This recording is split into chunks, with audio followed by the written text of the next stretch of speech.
Uncle uncle uncle uncle uncle uncle uncle uncle లేవండి uncle uncle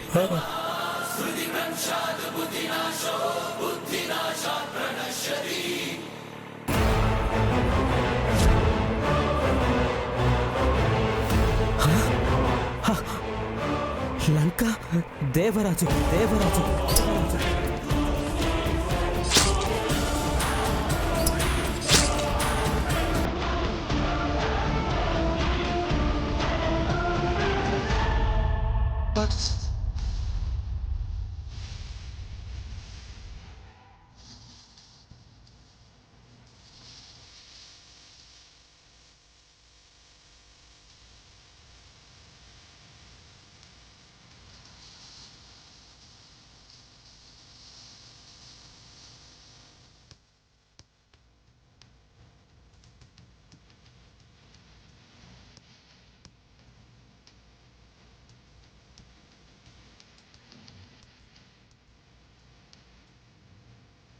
శివపార్వతికి phone చేశాను.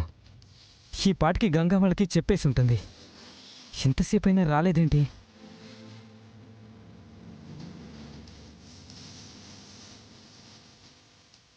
ఏమండి, మల్లికార్జున మా నాన్నండి, ఎక్కడున్నారు? ఎమర్జెన్సీ వార్డులో ఉన్నారు sir.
Doctor, patient Mallikarjuna family members మీరేనా? మేమే డాక్టర్. మా నాన్నగారికి ఎలా ఉంది?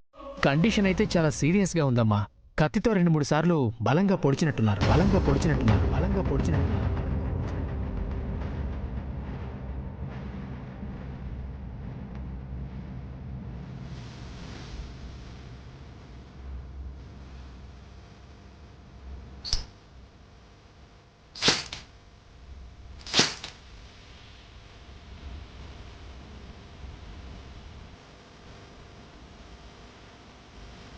ఇది మర్డర్ అటెంప్ట్ కేస్. మీరు ముందు వెళ్ళి పోలీస్ స్టేషన్లో కంప్లైంట్ ఇవ్వండి.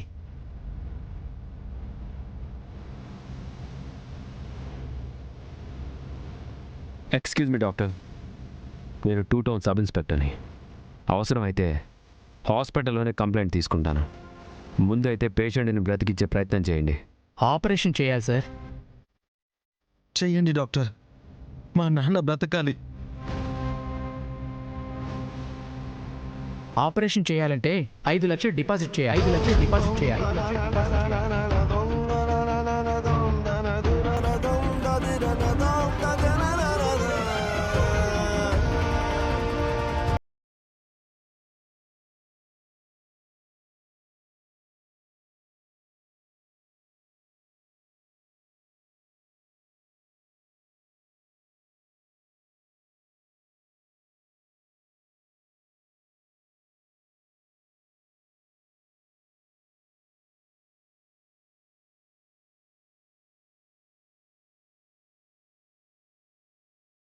ఎంత లేట్ అయితే అంత మంచిది. ఆపరేషన్ జరగకూడదు. మళ్ళీ మాకి దహన సంస్కారాలు జరగ.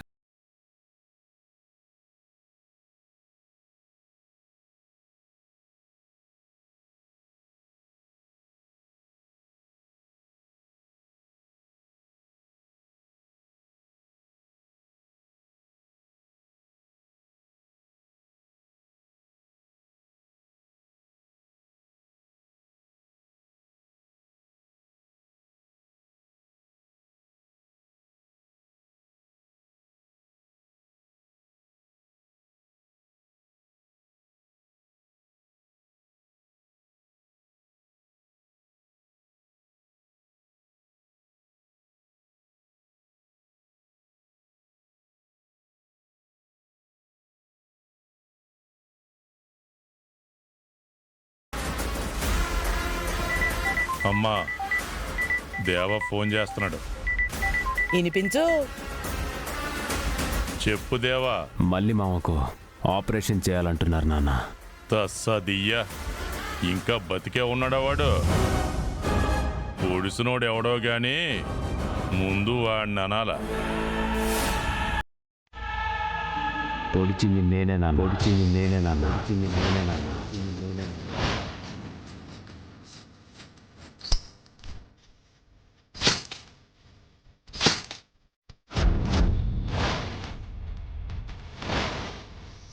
అబ్బోడా, ఆడావిడిగా పనుండదని తంతు మధ్యలో పోయినప్పుడే అనుకున్నుండా గానకార్యం ఏదో చెయ్యబోతుండవని. కానీ మర్డర్ కేసులో ఇరుక్కుంటావేమో కదరా చిన్నోడా. ఎలాంటి కేసు అవ్వకూడదంటే మళ్ళీ మా బతకూడదు నాన్న. ఆపరేషన్ చేసి బతికిస్తారేమో కదరా. 5 లక్షలు అవుతాయన్నారు. ఆ మాట వినగానే గంగకి ఏం చెయ్యాలో అర్థం కాలేదు. వాళ్ళెక్కడి నుంచి అట్టుకొస్తారా 5 లక్షలు? ఇప్పటికిప్పుడు సర్దుబాటు చెయ్యాలంటే మామూలు విషయం కాదు. అలాగని వదిలేస్తే మల్లికార్జునం సత్తాడు. శ్రీవల్లితో అబ్బుడి పెండ్లాగిపోయిద్ది కదా. నానమ్మ, మామ బతికితే నేను చేస్తాను. గంగింట్లో 10 లక్షలు దొంగతనం చేయించింది నేనే అని మాకి తెలుసు.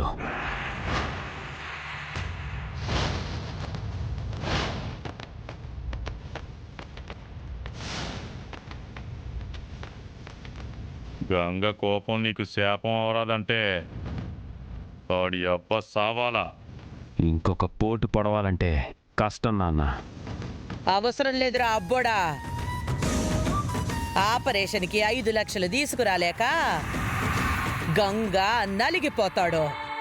టైం అయిపోయి మల్లిగాడి టైము ముగిసినాదని చెప్పొచ్చు.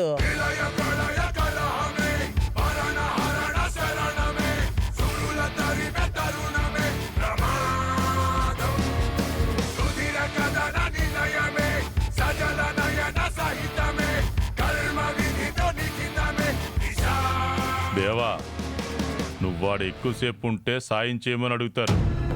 మొహమాటం కొద్దీ కాదనిలేవు. అబ్బోడా, ఎంటనే శివపార్వతిని తీసుకుని వచ్చేసేయ్. ఎవడి సావాడు సత్తాడు. అలాగే.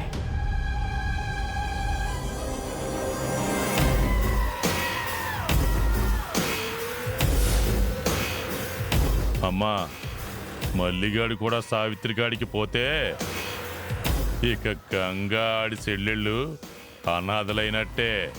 చిన్నప్పుడే నీ మీదకి చెప్పిసిరినాడాడు. ఇంకా కట్టాలు పడి పడి ఎవ్వడికి చెప్పుకోలేక కుళ్ళి కుళ్ళి సావాలా.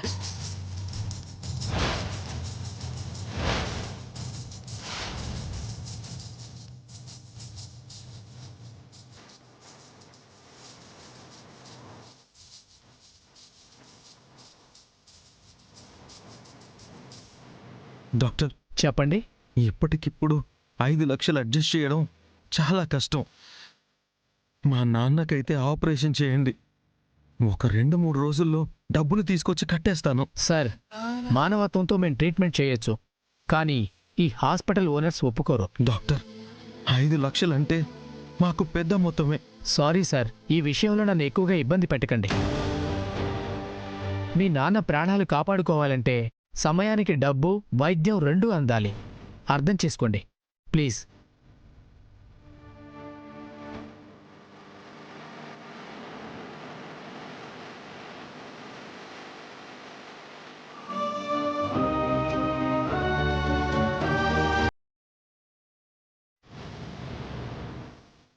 ఆ దేవరాజు లేడు.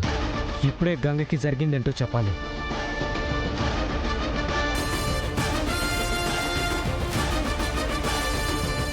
ఏమండి, శ్రీవల్లి, మీ నాన్నగారిని హాస్పిటల్లో చేర్పించింది నేనే.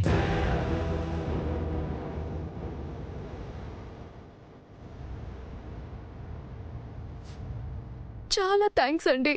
శ్రీవల్లి, మీతో ఒక విషయం చెప్పాలనుకుంటున్నాను.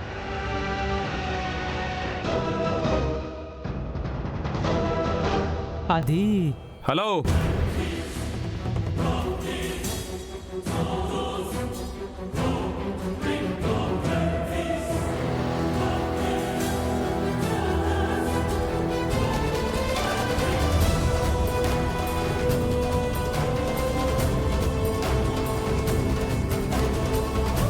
మా మల్లికార్జున మావయ్యని సమయానికి హాస్పిటల్కి తీసుకొచ్చి అడ్మిట్ చేసినందుకు చాలా థ్యాంక్స్. ఈ విషయం నువ్వు గంగబావతో చెప్పొచ్చు, శ్రీవల్లికే చెప్పాల్సిన అవసరం లేదు.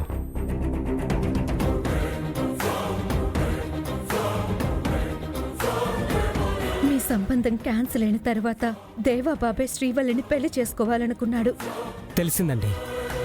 ఇప్పుడు ఆ విషయాలన్నీ ఎందుకు గాని నీ మనసులో ఏం పెట్టుకోకుండా మా నాన్నని ఇక్కడికి తీసుకొచ్చారు.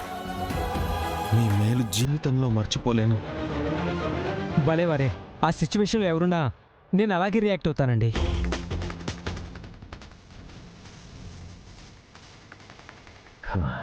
నువ్వు చేసింది మంచి పనే కావచ్చు, కానీ శ్రీవల్లి కంటపడితే తనకు జరిగిన సంఘటనలన్నీ గుర్తుకొస్తాయి, బాధపడుతుంది. అర్థం చేసుకో, దయచేసి ఇక్కడి నుంచి వెళ్ళిపో.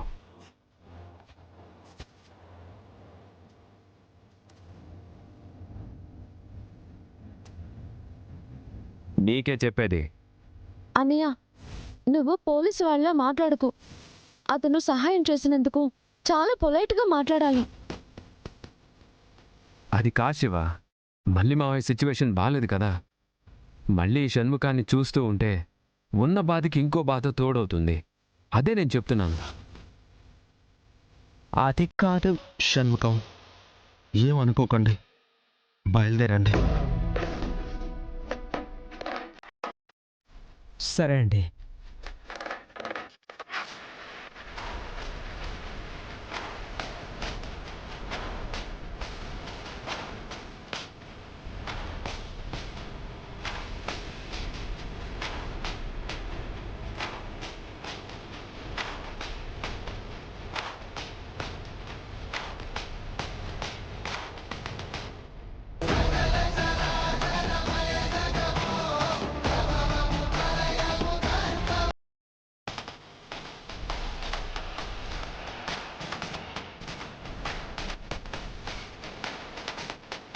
గంగబావ, నేను 5 లక్షలు అడిగితే మా నాన్న ఇచ్చేస్తాడు, కానీ మీ నాన్న కోసం అంటే ఇవ్వకపోవచ్చు.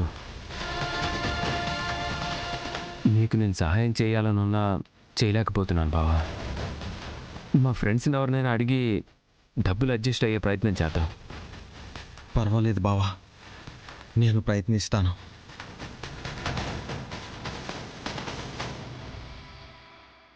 నాకు తెలుసు బావా, ఒకవేళ నా దగ్గర డబ్బులుండి అవి నేను ఇచ్చినా కూడా నువ్వు తీసుకోవని, దానికి నీ అభిమానం అడ్డొస్తుంది. ఎలాంటి పరిస్థితిలో అయినా నువ్వు చెయ్యి చాచవని నాకు తెలుసు.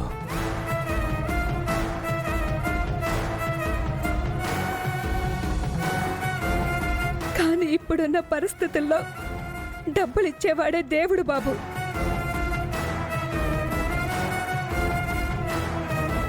అమ్మా, మీకోసం దాచిన హుండీ డబ్బులు నేనెప్పుడూ తీయలేదు. అందులో ఎంతున్నాయో కూడా నాకు తెలీదు. ఇప్పుడు నాన్న ప్రాణాన్ని కాపాడడానికి వాటిని వాడుకోవచ్చా?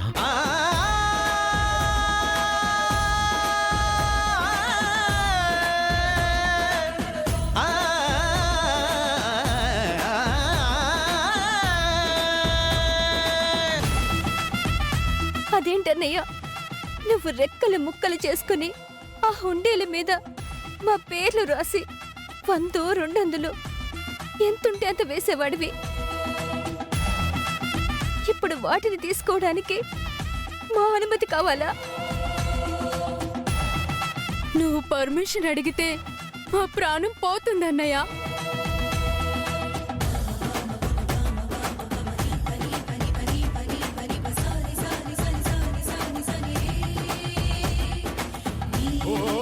అన్నయ్య, చిన్న పిల్లనని నాకు 10 రూపాయలు ఎక్కువ ఇచ్చేవాడివి కదా, అన్నీ తీసేసుకో. నేను మళ్ళీ ఇంకెప్పుడు అడగను. ఆ హుండీలో డబ్బులు ఇస్తావా అని అడిగితే మా మీద ఒట్టే.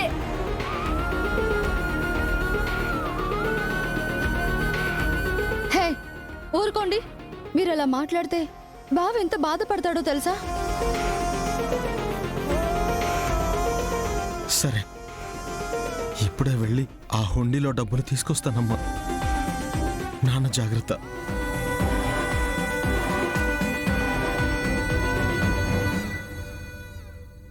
ఆ హుండీలో ఎంతున్నాయో ఏంటో. ఆపరేషన్కి సరిపడా ఉండకపోతే చాలు, లేదంటే నా ఆయుష్ తగ్గిపోయేలా ఉంది.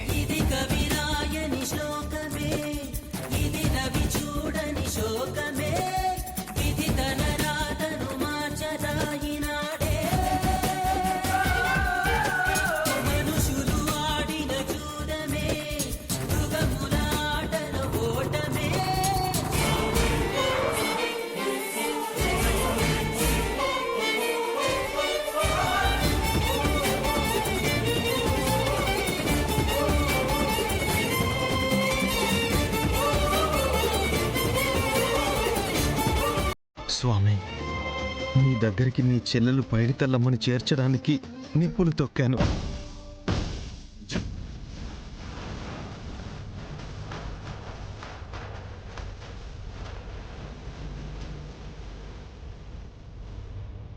మేకులు గుచ్చుకున్నా, రక్తం వచ్చినా నీ కుటుంబం బాగుండాలని మొండికేశాను.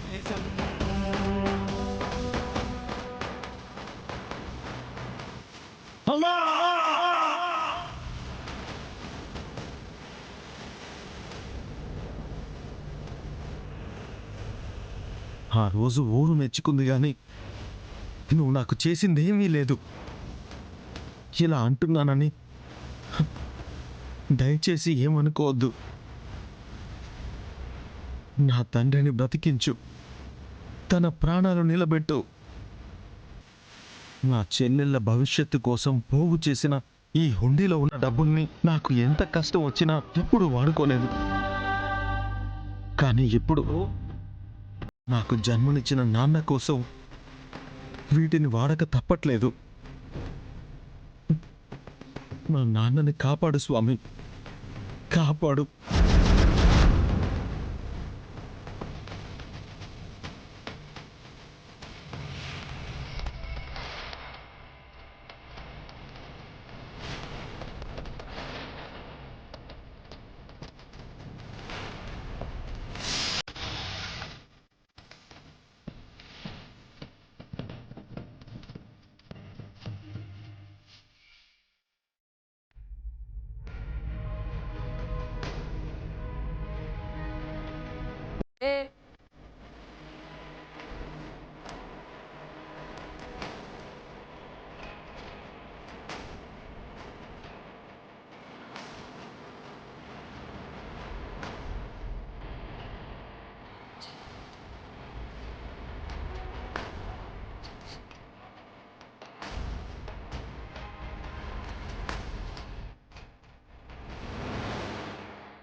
పోలికలని పొరలలో అడుగులు ఉన్నా,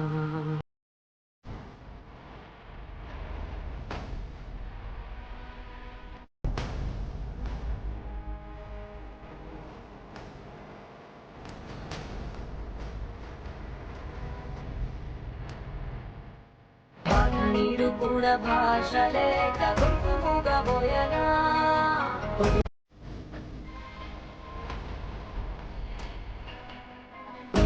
బడిదో